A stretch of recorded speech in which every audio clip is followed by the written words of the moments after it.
Hi, David Shah with Weight Loss Exposure. Today's video is all about how I can help you guys achieve some significant weight loss in a short amount of time following 3 very simple to implement steps. And these steps in this particular video focus on nutrition and eating. It's integral to everyone's lifestyle. We all eat daily, and for that reason I find it a great place to start with clients, especially those who are coming to see me for weight loss, because the adverse effects of a poor diet and a mismanaged relationship with food can be easily turned around if a client is willing. So it's a great place to start. And what I also find is that for a lot of the clients I see at the beginning, they are so physically and or mentally stressed and exhausted that to focus on a variety of different areas that invariably will need to be covered at some point is asking too much of them. They don't have the energy, the vitality or the health to be able to devote that kind of level of attention and application to what is necessary. So this is a great place to start because it will give them what they need, and that is obviously to see some results with weight loss, but more importantly for the long-term success is that they will begin to see a raise in energy levels and vitality to then be able to go on and do other things that will and are important to the long-term success of raising health, vitality, and ultimately achieving the body that they want in a sustained way that doesn't result in a yo-yo effect. 3 main tips I want to discuss. The first top tip is to just eat real food. It's a saying I absolutely love. Very simple in its understanding, but very profound in its in what the message is. Our cells are constantly regenerating on a cellular level. We turn over cells daily to the extent that on average around about 7 to 10 years time, our body on a cellular level is completely brand new. It's been regenerated. With that in mind, my question to you guys is, why eat junk in the name of real food when that junk only goes to make up what you see in the mirror? And if you don't like what you see in the mirror, whether it's your waistline, whether it's the quality of your skin, the health that you have, then this is a big thing to consider. You are what you eat. As I said, it's something that I totally endorse and believe in. And so just what is real food? In a nutshell, it is fresh produce, stuff that is minimally processed, non-packaged, preferably organic. To sum up, what I define real food as is to say this to you: if it doesn't occur in nature, then you shouldn't be eating it. That's a great way to kind of get a feel and understanding for what I determine real food to be. So that is tip number 1. Tip number 2 is to eat at regular intervals. I know there's a lot of talk in recent times about eating at certain times of the day or certain times apart of the day. It isn't as vital as once thought for maintaining good health and a waistline that is desirable. While I agree with that in principle, in reality it's a very different scenario. A lot of people I see have such a broken relationship with food that their biochemistry, their metabolism, their digestive systems are so out of sync that they don't get that involuntary feedback to be able to eat when they need to, i.e. hunger doesn't really suffice. I regularly get people who say to me, well, I'm not hungry during the day, and they literally eat 1 meal a day. And while I can understand that, doesn't mean that's what should be happening. And so in the short term, this is very much how I structure it. It's about retraining the body to get over this breakdown in communication, to eventually be able to use your involuntary mechanisms to eat whenever you feel necessary. But in the short term, I feel it's vital to have rigid structure in place to retrain and bring the body back to balance. So with that, I suggest never missing a main meal.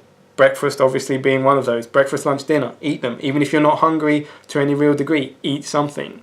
And with that, I would say between meals should be no longer than 3 to 4 hours. You can snack between meals, to not have to eat main meals so closely together. Snacks, incidentally, should follow the outline that I've said in tip number 1. So it should be real food, so none of this packaged stuff, no crisps, no chocolate, no cakes. That should go without saying, but I'm making it clear just in case. Transformation of the body, losing weight, raising health and vitality is an energy demanding thing. So to eat regularly is important to give the body the nutrients that it needs to be able to do that. And you'll be able to experience for yourself just how much regulating your food intake, while it might be a chore to begin with, really does normalize, and your hunger and your appetite is more in sync with what you're asking of your body on a daily level. Because for most people, to eat once a day, in reality, they're not sitting at home conserving energy. They're at work, they're even at the gym, or a combination of a lot of things. So on top of the fact that they need that extra energy and vitality to transform their health and lose weight, they're needing that energy just to get through the day. So that's what this will bring, hopefully, if you stick to it. And obviously over the long term, that will normalize and you can be a bit more intuitive with when you eat. The third and final tip with regards to eating is eating balanced meals and snacks. What I mean by that is incorporating the 3 main or macronutrient types, which are fat, protein and carbohydrate. I regularly look at clients' eating habits when I first see them, and it never ceases to amaze me just how many people heavily veer towards one major nutrient, whether it's high fat or high carbohydrate or whatever it might be. And it's not even a conscious thing. It's not saying I'm going on a high fat diet or a high carb diet, low carb diet, whatever it might be. It's just that that's what they're craving. So what typically happens is people have a dependency to a certain nutrient type, fat or carbohydrate typically, and behind that is using an addiction to certain types of food. So it's about balancing that out, and it's very much a similar case as with tip number 2, in that balancing the nutrients out at first has to be something that is very much a conscious, voluntary, short-term thing to try and normalize what should be a healthy appetite for a balance of nutrients. So it's about breaking that dependency and almost, for some people, that addiction by balancing out with the 3 main nutrient types in every meal and snack that you have. And even having said that, for each individual it will vary. I'm not saying everyone has to have the same proportion of fat, protein and carbohydrate on their plate. It will vary between individuals, but that's the beauty of food. Experiment within the realms of tip 1 and 2, experiment with proportions. But essentially what I'm saying is not to exclude a given nutrient type altogether, under the premise that it's bad to eat fat. It's bad to eat garbage fat, absolutely, but high quality fat that follows tip number 1 is not bad for you, and it's vital for your health and weight loss. So bear that in mind.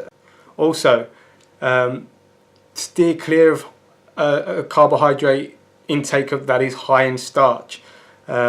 Included on my article, which there will be a link for in the information box below, is a link in the article to a list of foods online that are high in starch. You want to be clear of those as a form of a mainstay for carbohydrate, typically because they break down quickly, or they're high in sugar that breaks down and alters blood sugar levels and management of blood sugar, which again is an integral part of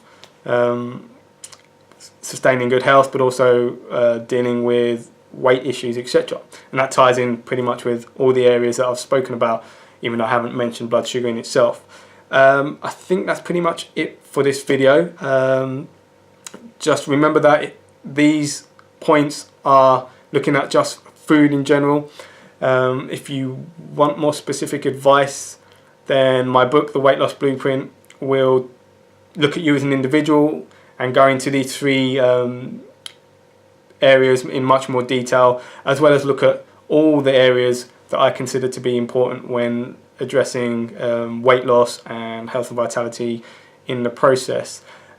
Do follow these 3 steps. If you follow them, I assure you that you will begin to lose weight, and in the process increase your health and vitality, and hopefully, well, I'm pretty certain that that will then give you the motivation, at least the energy and the vitality, to then take on more, because invariably if you've got significant weight to lose, then you're going to need to do more. And especially if you wanted to get to that point where you're completely satisfied with the body that you have, and your health and vitality goes through the roof.